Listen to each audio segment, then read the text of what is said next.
I shared with a few of you overnight in the pub in the closing evenings. What's been really exhausting is attending a conference where you pay attention for 3 days solid.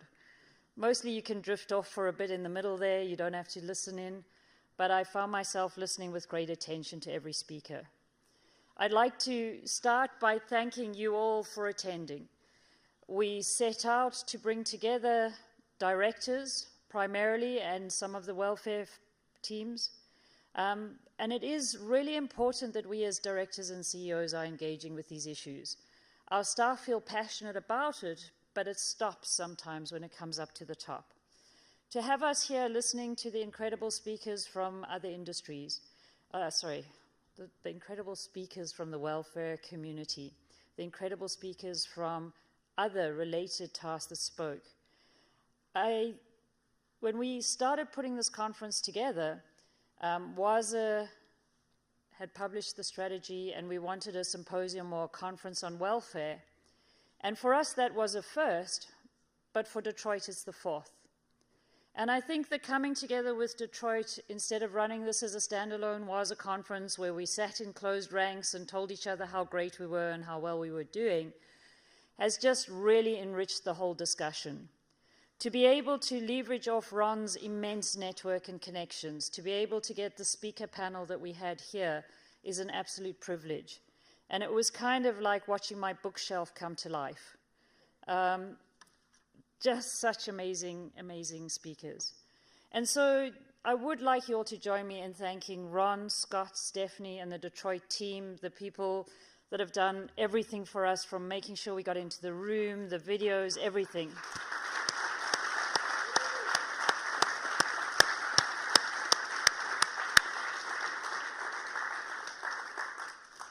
As a vegetarian, I've never been so delighted with the food, and I'd like to really congratulate the team who managed to turn out a different breakfast every morning. The English muffin things were amazing. The creativity on how they turn, and vegan's hard, how they turned vegan food into treats. And I hope some of you are leaving going, I'm going to do 1 day a week vegan. Come on, guys. I'd also like to thank Stephanie Saunders. She's been sitting very quietly in the middle of the room. Was a Steph.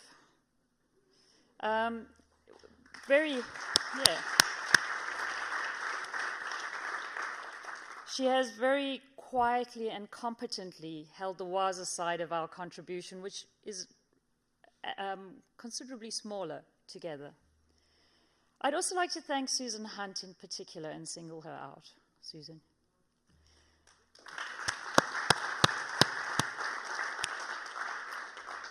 Susan has championed the welfare strategy. She drove us getting to the point of having such a document, and then stepped up into the role of president and insisted it doesn't just stop there. Insisted that in her time as president that we have the the accreditation summit in Singapore, and you'll have heard through the day of how important that was. It's a real watershed conference that was held in Singapore. Insisted that we had this conference, and made sure that we had it as a broad church of people. And so I think, Susan, under your leadership, you really have seen welfare come to life. And I've had the privilege of walking around Perth Zoo with Maria Finnegan, doing my very critical zoo assessments, and I can promise you I looked really hard. And Perth Zoo is one of the few zoos I've been to where I couldn't find fault. The commitment to welfare is not in terms of a document. Susan's commitment to welfare is in making sure that every snake is in an enclosure that's more than twice as long as the snake. She has no animals living on concrete. She has no animals living inside. She has a remarkable zoo, and that commitment to welfare is more than just telling other people what to do. It's walking the talk. And I think, Susan, that makes you a real leader in our community and a real role model. So thank you very much.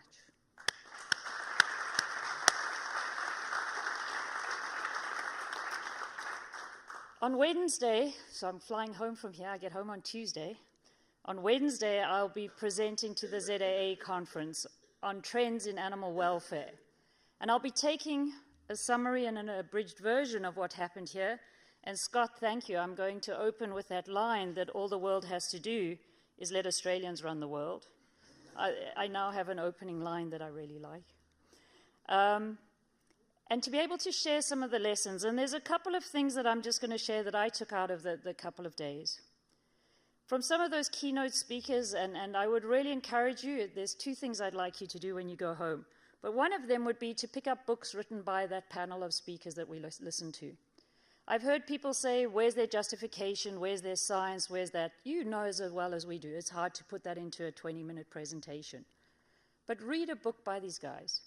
There's good stuff out there, and they do reference where they get their information from, and they give the bigger arguments that go behind them.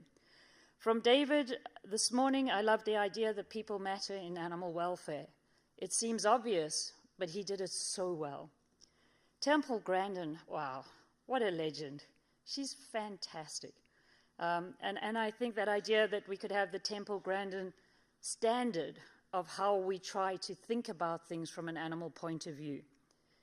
From Carl, the idea that only 7% of the mammalian biomass is wildlife, and that animals need us now, that we can stop talking about how much we need animals and think about how much they need us.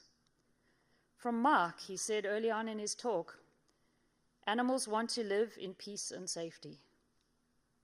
I don't think we disagree with that. I think perhaps we all just see peace and safety kind of different. And so that's very interesting as well. The young group of welfare scientists who we completely gave too little time to. How exciting was that? I could have listened to them all day.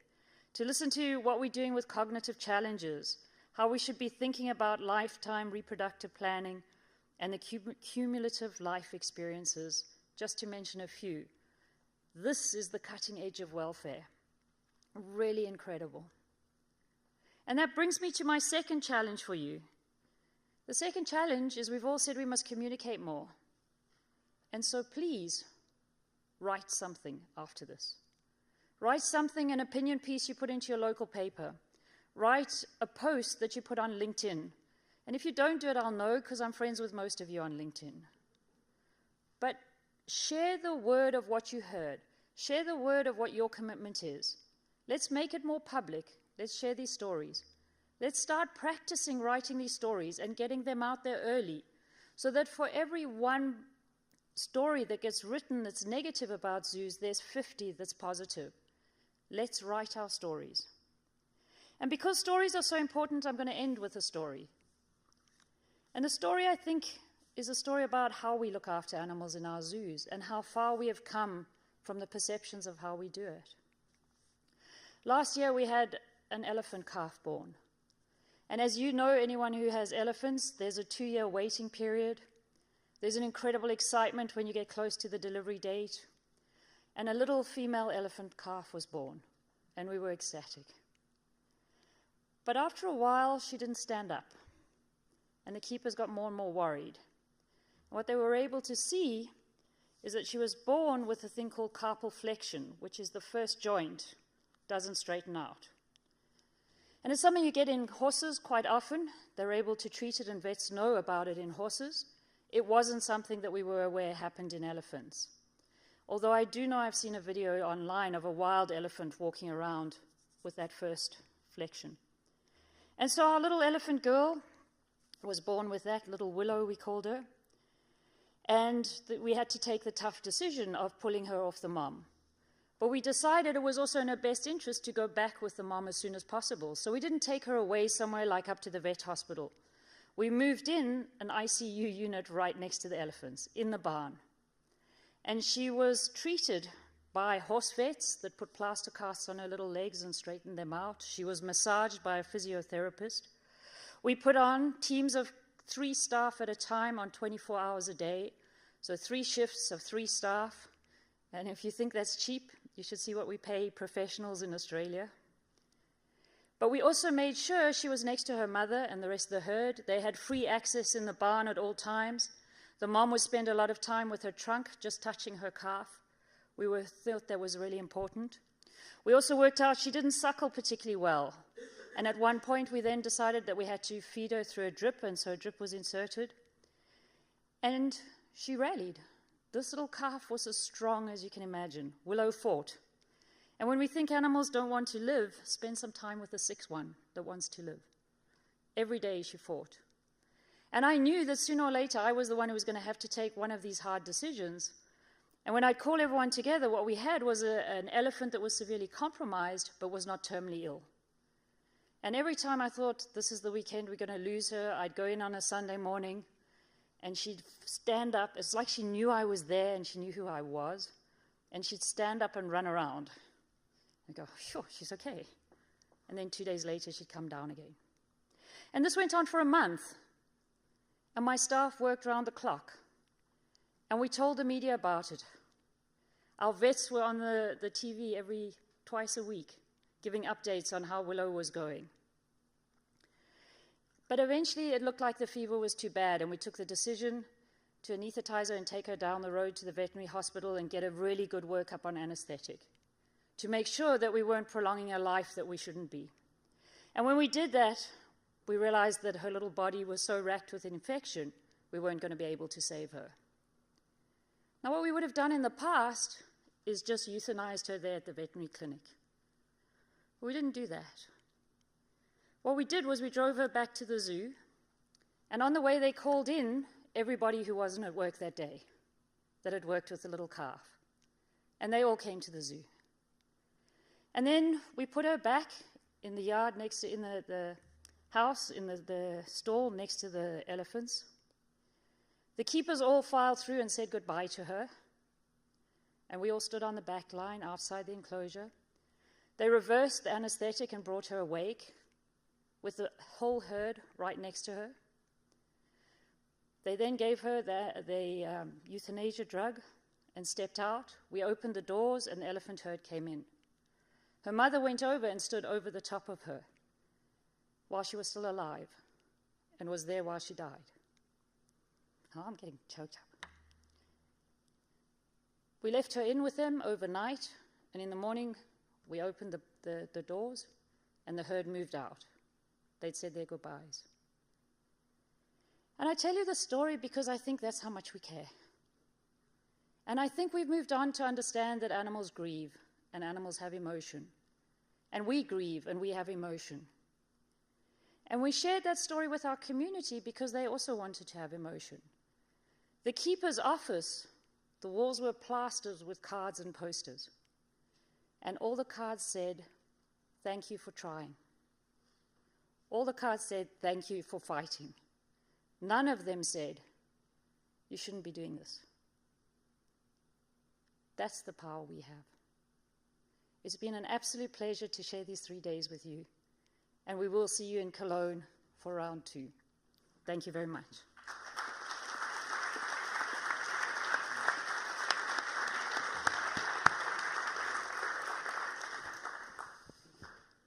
Ugh, that's kind of heavy.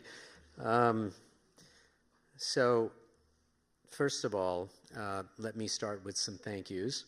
And first and foremost, Jenny, because quite a while ago, Jenny said, let's partner and have WASA and Seesaw get together and do something really important.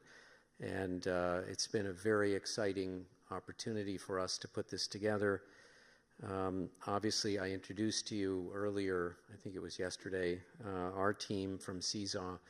But as Jenny mentioned, the entire staff of DZS is so committed to this issue of animal welfare that absolutely everybody has pitched in and has been doing all sorts of work behind the scenes. A couple of you just an hour ago snapped your fingers and said, "Wine, wine," and we got wine. It's everybody that is working here really wants all of us to be very successful at advancing this agenda. So I just have a few quick thoughts. I haven't spoken to you really since the very beginning of the meeting 3 days ago. And some of you were here at the beginning, some were not. So a couple of thoughts, and first of all, some news that I only just heard a few minutes ago, and I don't know how accurate it is, and I don't know whether all of you know about it or not, but apparently France has just passed a law today that bans the breeding of orcas and dolphins, I think, in captivity, and also mandates dramatic expansion of their environments within 3 years. So clearly the world keeps moving, which just reinforces why this is such an important issue for us. We're very fortunate to be able to have had a number of panels of CEOs come up from all over the world to share their thoughts and opinions. Just before this last panel, I had a chance to talk with Craig and Jimmy from New York. They know that I view what they do in terms of conservation as heroic. You know, Jimmy did talk about how we're nearing $200 million a year in the U.S. from AZA zoos and aquariums. What, of course, he didn't say was that half of that is coming from WCS. So that's unbelievable from one institution. It's not unbelievable from 230 institutions. So even in the realm of conservation, we all need to do a lot better, and we can look to places like WCS as the role model. And the reason I talk about that is because I really think we have to have clarity on this welfare issue. In a lot of ways, at least within AZA for a long time, we thought that our license to operate was really based on science and was based on conservation. And in fact, I remember going to a meeting in London that ZSL put on, and this was maybe 15 years ago, about conservation of zoos, and a book was published as a result. Maybe it's more than 15 years ago. We all thought that we were doing a ton, and we all literally agreed that we weren't, that we were trying. We had phenomenal intentions and efforts, but that it wasn't having huge impact. A lot has changed since then, and in terms of conservation, I think there's been unbelievable progress. That has nothing to do with individual animal welfare. Our license to operate with our society, and this may not be true worldwide, but it is true in America, and it's only going to be more so, and I'm not saying that it's true for 100%. But my guess is probably 70 or 80% of Americans right now, if they think that our animals in any way are compromised, it undermines everything. It's the very simple concept that you're only as good as your weakest link. And the starting point has to be that the individual animals we have are thriving. And with that comes the mandate to do all these other phenomenal things in terms of education and conservation. I remember feeling enormously proud when the Wall Street Journal did a big story, and this is also way back, I don't know, at least 10 years ago, of the major zoos in this country. They wrote about us that we were the only zoo in the country where they had nothing to complain about. Now, by no means did they say, nor did we think, or do we think, that everything we have is the best. It isn't. We have a couple of things that we think are really spectacular. We don't think the rest is the best. But what we have done for over 20 years is systematically erase anything that was not at least good. And that bar keeps changing. And so literally, we are obsessive about this. We go around essentially every day. The curatorial staff, the 4 full-time CSAW staff, we go around and we constantly are looking at things, trying to understand from the animal's point of view, are they having a great life? And if not, what can we do differently? And every now and then, in unusual circumstance, we say, you know what? They will be better. They'll have a better life at a different zoo, or in some cases at a different sanctuary, and so we send them away. But if we don't really feel the urgency of getting this right, we are just going to have more and more challenges. So remember, the people in this room represent the finest organizations, whether it's zoological organizations or animal protection organizations or academians in the world. So we do incredible conservation work, we do incredible education work, There's some spectacular animal welfare work going on all over the place in, my God, Australia. You guys really are awesome, but not just. We've heard a lot of fantastic stuff. Every one of us, and I'm speaking for all of the CSAW staff as well, have learned a lot, and it's enormously impressive. We know that's not the case for probably 80% of the other zoos in the world. We have to speak out. We have to be advocates. When there is legislation on all sorts of animal issues, we have to speak out. We cannot be conservative. We cannot sort of decide, no, we don't want to risk getting somebody mad at us. This is something which society expects us to do because we are the experts. So, I hope that all of you, and it sounds like you have, all of you have heard a lot of really important things, and some of it you agree with, some of it you don't agree with. Our intent is to share not just what Scott showed, but to share all the PowerPoint presentations with everyone. If somebody has a strong objection about their own PowerPoint, please let us know, and we will remove it. But the reality is, we did this to share, and it will benefit all of us if we can share all of this with each other. The last thing is to thank all of you. We've tried to make this as easy as possible, but so many of you made enormous effort to come here. I go to a lot of conferences too. I know that 3 whole days, which then also means travel time in addition to that, is incredibly hard to do, and many of you have come from tens of thousands of miles away. So this shows us and each other just how much of a commitment you've made to this whole issue. We need to make sure that this cascades into a wider net of aspiring organizations. We need to keep looking for the really strong, constructive animal protection organizations that can help us, and many of them are in the room, like IFAW, HSUS, and World Animal Protection, and I can go on and on and on. So we've got a lot of external partners that are willing and anxious to help, and we should be very anxious to help them as well on lots of issues. So with that, and quite a bit ahead of schedule, which means you get to go get wine and or to the bathroom, or both, sooner than you thought you might, we will close the Congress and say thank you.